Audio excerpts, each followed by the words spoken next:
Καλημέρα, χρόνια πολλά, καλή χρονιά να έχουμε, ό,τι επιθυμείτε.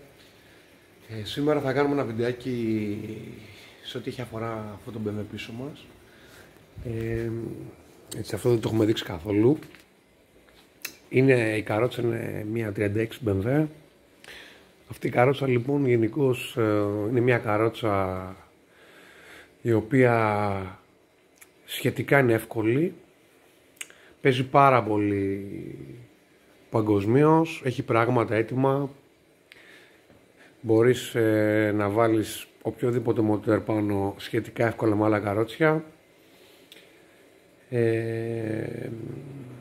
Έχει δηλαδή, μπορείς να τη διαχειριστείς.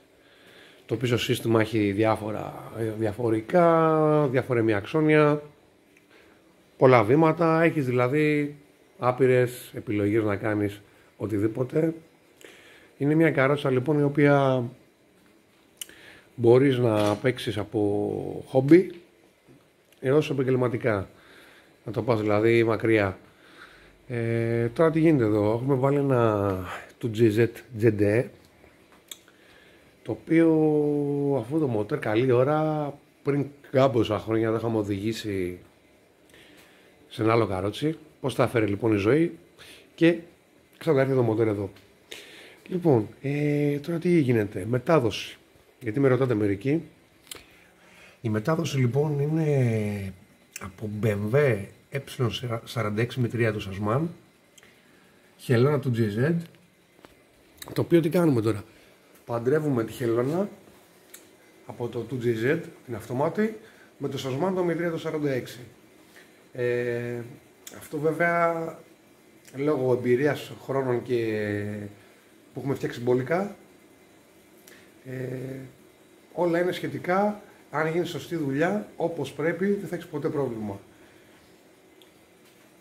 Τώρα με ρωτάτε και βολάν. Βολάν λοιπόν, τα βολάν που φτιάχνουμε από το φίλο μας τον Ξενικό. Εδώ έχουμε το κιλό, έχουμε και άλλο ένα. Αυτά τα βολάν λοιπόν είναι ατσέλινα βολάν. Κατά παραγγελία και για τα γούστα που θέλουμε. Δηλαδή θέλουμε να είναι 10 κιλά με το δίσκο, θέλουμε να είναι 7 κιλά, θέλουμε να είναι 4 κιλά, ό,τι γουστάρουμε. Ό,τι θέλουμε κάνουμε αναλόγως στο spec που θέλουμε να κάνουμε. Δηλαδή π.χ. αυτό τι τουρμπίνα θα βάλει το αμάξι, τι άλογα θα πάει, όλα αυτά παίζουν ρόλο, έτσι, με το βολάν, το πόσο ελαφρύ θα είναι, το πόσο βαρύ θα είναι. Και επίσης επιλέγουμε βολάν, εδώ όπως είπαμε κατασκευή ελληνική, απροβλημάτιστη, και είναι πολύ σημαντικό.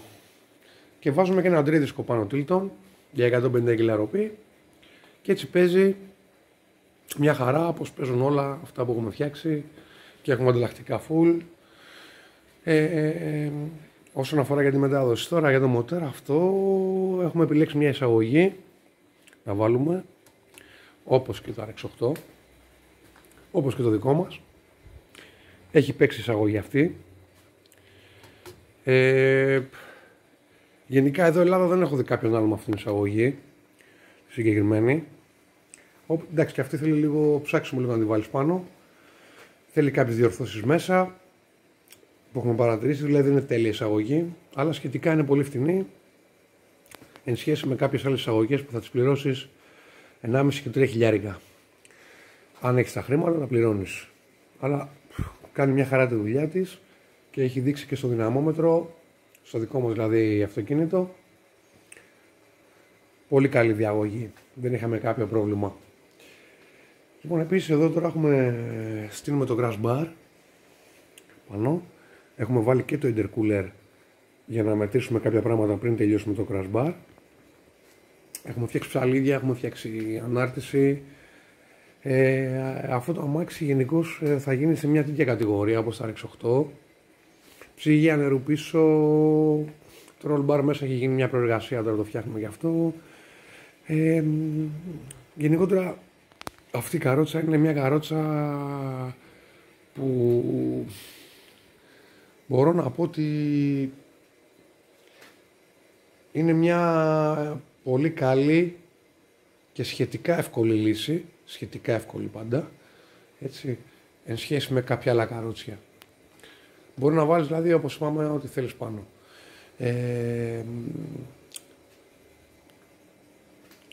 Τι άλλο να πούμε. Εντάξει, τώρα το μοτέρ εδώ πέρα, οπότε βλέπουμε ότι θέλει κάποια. Αλλάξουμε το χάλι στροφάλου. Και γενικότερα σε stock μορφή αυτό τώρα το μοτέρ βγάζει γύρω στα. Κλειστό δηλαδή, μπορεί να βγάλεις γύρω στα 650 μοτέρ απροβλημάτιστα. Το λέω το νούμερο αυτό γιατί αυτή τη στιγμή παίζουν αυτά τα νούμερα. Μετά και η Γεωργιάδη που συνεργαζόμαστε με link. Δηλαδή είναι τα νούμερα όντως. Δεν είναι πλασματικά ούτε από το ίντερνετ. Είναι ό,τι έχουμε δει και ό,τι κυκλοφορεί.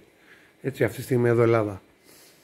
Δηλαδή ένας που δεν θέλει να δώσει κάποια πολλά χρήματα να το κάνει σφυρίλατο, εάν είναι σε καλή κατάσταση μέσα από τα έμβολα και τα μέταλλά του, πάει στα 600 λόγω μοτέρ απροβλημάτιστο.